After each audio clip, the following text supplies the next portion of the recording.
well, there's the remaining decks on your screen. Of course, as we said, Warlock for UTA and Druid. And it looks like they're just stuck with Handlock because Mortal Coil not really a card that you see very often in Zoo. And Dark Bomb either is not really a card. Bomb. Yeah. So I guess they just stuck with the same deck, and maybe they added a couple tech cards in, but I don't really think so. I don't really think there's many things that you can add into Handlock that's going to really increase your win rate against Druid.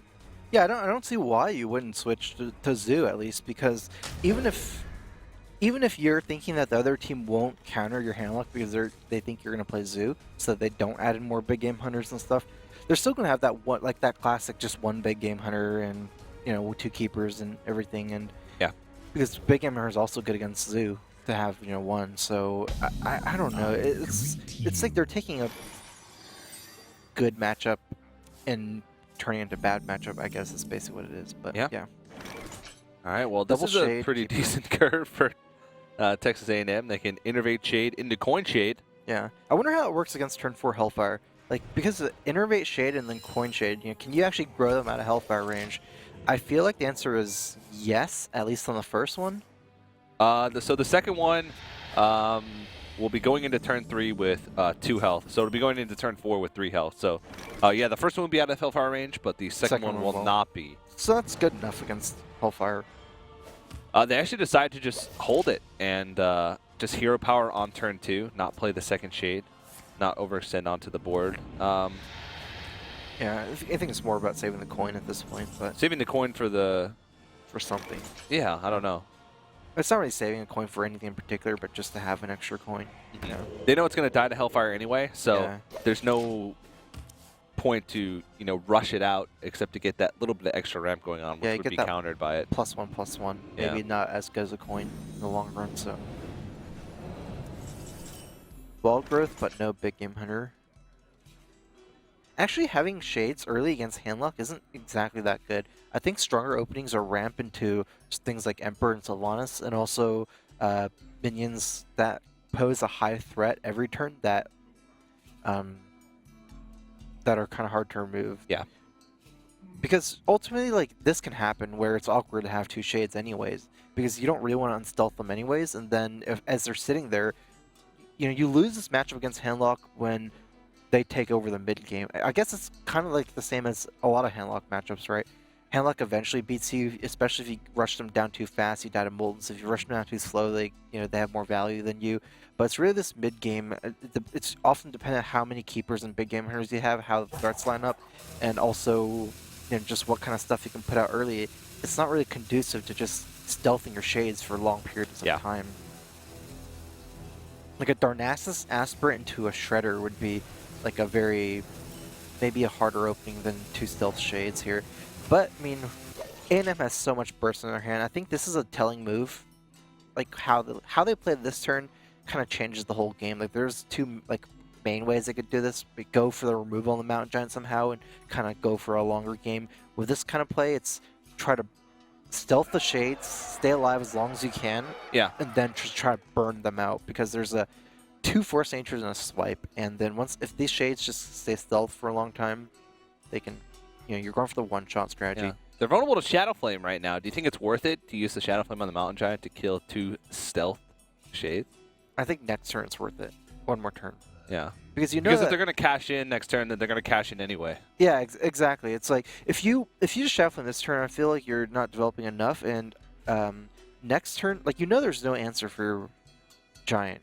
It would have probably happened last turn, so you can just play something and hopefully Shadow Flame next turn, I think. They don't really have too much to play, though. Yeah, if there's a better minion to play, it would be an easier decision. The best minion to play is the heal bot right now, and that's not amazing, but ultimately, still... They can go for the old infamous Dark Bomb face again. That one was fun. That's not happening again. No, not quite. Another wild growth. That's not what they want to see. Yeah. It is getting them closer to being able to, if they draw Savage Roar next turn, that'll be fun. Because then they'll have combo on turn 7. Unfortunately, there's not going to be a board next turn because of Shadow Flame. Yeah. So they can use something like, yeah, it's just really weird. They can unstealth one shade and swipe in order to take out the Mountain Giant. Then they can Wild Growth and, you know, try and ramp into something. Leave that one stealth shade and it's protected. I'm curious, so let's see, if they Wild Growth here, they'll have 8 mana, and then they can coin out a Force Nature and a Swipe. That's still not putting them into lethal range after the heal bot healed up, so that's probably a good turn to just cash in your minion and get some stuff going. Yeah, I like this. Originally they might have been going for the, just the kill, but after the heal bot, yeah. They still need to draw into the creatures, though, because UT Austin's going to start playing threats, hopefully. Yep, there's one. Mountain Giant. It's a great top deck, considering they already know there's no big game hunter. Yeah, they know this thing's going to live. They could even fit in a tap. And they pick up a Hellfire. Not very useful anymore, but could be.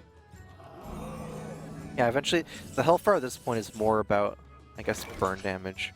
Yeah. Since they're getting pretty close to killing Druid here with Hellfire double Dark Bomb.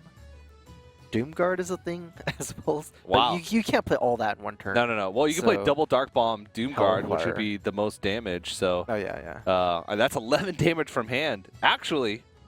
But there's not mana for that next turn. Yeah. Next turn, there's Dark Bomb and Doomguard. That's 8 damage. So there's 19 if you count the minions next turn. Yeah.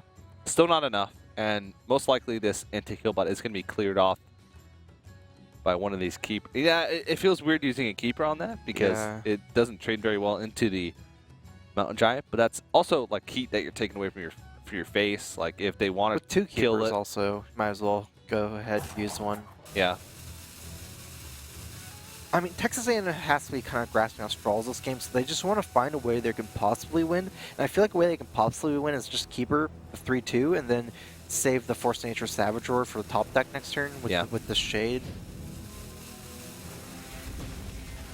Okay, so this is also a very similar move. It's just saving the keeper and instead getting some face damage in.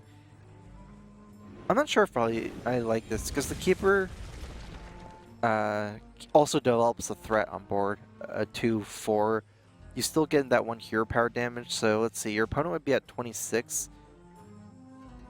Like, would you be able to kill someone with the 8 damage Shade? 8, 14. 8, yeah. 14, 24, 26. Actually, this is the. They wouldn't have lethal the other way if they top deck Savage Roar if the keeper dies. Because it would be 24 damage. Yeah. But they got 4 extra damage with the Force Nature. So yeah, I guess that's good. That's how they're, like, since they're kind of grasping at straws this game, they just want to find a route to victory. A route to victory. So they just kind of see something and then now they're just going for a move that can possibly give them the win. It's a hard place to be in since it has to feel bad from this position. You have 10 cards in your hand. Yeah. You have all these spells and no way to develop the game. It's more like no good plays every turn. So UT Austin not really picking up a threat to play though. That seems to be a problem with their hand lock. From A&M's perspective, the other team is so far ahead. They have like 10 cards, but we know that Austin doesn't even have a good hand. They silenced their own giant just to taunt it up. Yeah. And to tap. Oh my god. Yeah. Okay. That's some flair right there. A silenced Mountain Giant. This is like, you gotta do what you gotta do sometimes in Hearthstone. Yeah, they still push 8 damage. They get another taunt up. Dr. Boom is a nice threat, but it doesn't win them the game, and they're getting dangerously close to dying themselves. So interesting. This is actually pretty cool. This allows you to just play Dr. Boom, trade in Hero Power the 2/1, and now you're still threatening lethal with combo with Dr. Boom. Probably not dying at this point since you cleared out the giant. Although, let's see. Austin has maximum of 9, 11 damage. Wow, it's really close to lethal. Yeah. They still need that Savage Roar. Well, Texas A&M, that is. Yeah. UT Austin's actually really close to lethal, but not quite. Yeah, that's about as much damage from hand as you could possibly have as a hand lock. Yeah. So, but they don't have a threat. Like, other than the direct damage that they have, they just don't have anything to play. They don't even have a BGH for the for the Dr. Boom. Wow, this is really unfortunate. I don't know. I mean, seems like UT Austin should have so many more answers with 10 cards in their hand. But it's just their answers. They just don't have anything good. Even here, there's not a great way you can clear Dr. Boom. I mean, you can technically clear it with all your stuff somehow. With all of your stuff. Every single piece of stuff. Yeah, they can Shadow Flame and then Dark Bomb in order to clear it off. Still hold on to Sunburn in the hand, but I guess those boombots are wow, best case scenario for those boombots. That is nuts. Double ones on the minion. Yeah, Darnassus Aspirant is not a great top deck later in the game. Yeah, it's a body, and the Death Rattle doesn't have a drawback when you're already at 10 mana. But they really want either a big creature, which we've seen none of so far this game, except for that Dr. Boom, or a Savage Roar to get them closer to that lethal. Yeah, this is like a game where no one has anything. Yeah. It's like the name of the game right now. Yeah. What can both teams do is nothing. Is there lethal? 10 damage. No, there's not enough mana. Not enough mana. No, not enough mana. Eight damage is possible from Austin's side. And they don't have a taunt, so they can't protect themselves against combo. Yeah. They used the taunt on the Mountain Giant and the Owl. This is actually a really interesting game because both teams drew really badly, and they're trying to make the best out of bad situations. You see a lot of interesting plays to be able to pass the turns. Austin here, they do have some. At least they have a minion in Twilight Drake, but there's not a great follow-up with Twilight Drake. Just going for the Mal'Ganis. It's kind of a way to protect themselves from combo and just burn. Yeah. That's a good top deck. Yeah. Kind of. I mean, at least it's not bad. They can cycle. Use it to cycle, and they still have the coin. Yeah. So they can actually coin out combo if they draw into it. Another Darnassus Aspirant. This is ridiculous. If they use the second Force of Nature, there's not going to be a potential for combo because that's both Force of Nature's gone. You can't really win from that position. Well, you can if you build up a big enough board and draw like Savage Roar or double Savage Roar, but it's a lot harder because you have so much less damage from hand. You have to rely on having a board. This might be a position where you just have to, though. It's either that or trade your entire board and Keeper. I guess they go for the trading your entire board and Keeper. Well, they realize that UT Austin really isn't playing any threats, so just having 2 creatures on the board is enough for them to still have Force of Nature Savage Roar as a lethal opportunity next turn. Yeah, it makes sense. They're still Hellfire anyways. Yeah. Void Caller. Still not enough damage from the other side.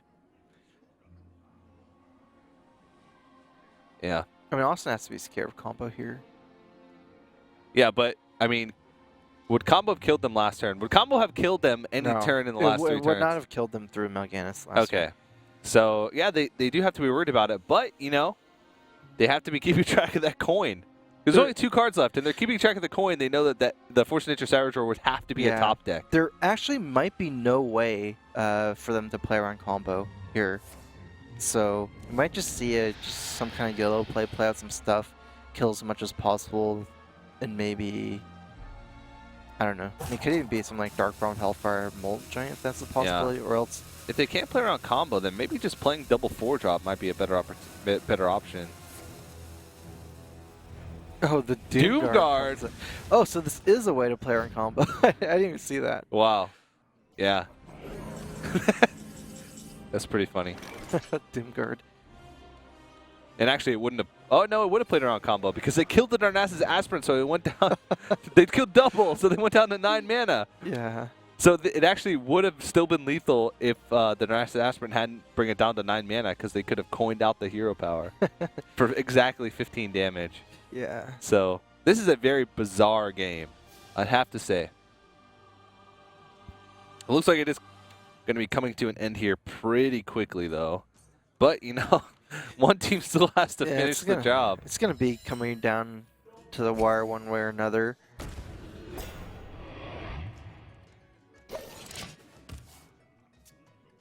Let's see. What was the top deck? Okay, there we go. Twilight Drake. Whew.